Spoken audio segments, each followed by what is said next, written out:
नमस्कार मित्रांनो, आज मी माझ्या भटकंती वाईफ सोल या प्रोफाईलवर तुम्हाला सांगणार आहे जगप्रसिद्ध लोणार सरोवर याबद्दल।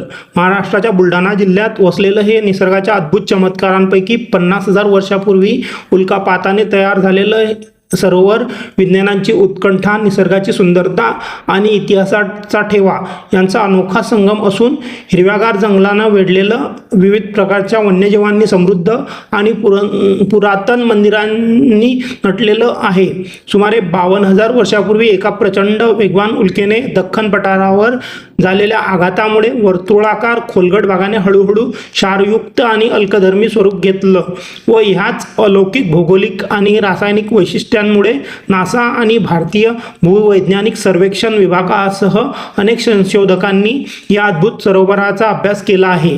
यासोबतच इतिहास आणि संस्कृतीशीही गाढ संबंधांमुळे स्कंदपुराण आणि आईने अकबरी यांसारख्या प्राचीन ग्रंथांमध्ये सरोवराचा उल्लेख सापडतो। चालुक्य आणि हेमाडपंथी काळात बांधलेली शतके जुनी मंदिरे व भव्य स्थापत्यशैलीने सुशोभित मंदिरे इथे पाहायला मिळतात। सरोवराच्या पाण्याला एक अल्कधर्मी आणि एक खारट असे दोन थर असलेल्या वेगळ्या जलसंघटनेमुळे काही सूक्ष्मजीव फक्त इथेच आढळून येतात। सरोवराच्या सभोवती असलेल्या जलसंपन्न प्रदेशात रंगीबेरंगी मोर, चिवचिवाट करणारे पॅराकेट्स आणि हिवाळ्यात अनेक स्थलांतरित पक्षी, यासोबतच लंगूर, हरिण आणि रानडुकरही इथे दिसून येतात।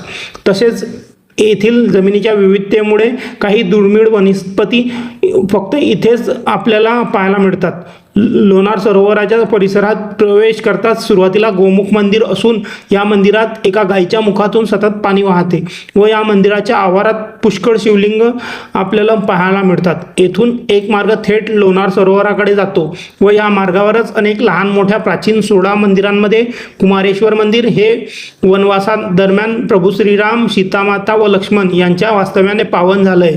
हे मंदिर आयताकृती दगडे एकमेकांवर रचून एखाद्या पिरॅमिड प्रमाणे सभामंडप, अंतराळ व गर्भगृह अशा संरचनेत उभारण्यात आले आहे।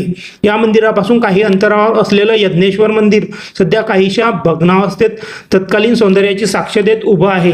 याला दैत्यगुरु शुक्राचार्यांची वेधशाळा असेही संबोधले जात असे।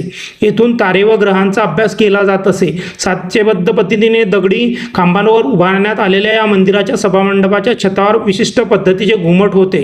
या घुमटाला चारही बाजूंनी छिद्रे होती। सभामंडपातून घुमटाद्वारे आकाशातील तारे व ग्रहांचा अभ्यास करून पावसाचा अंदाज बांधला जात असे।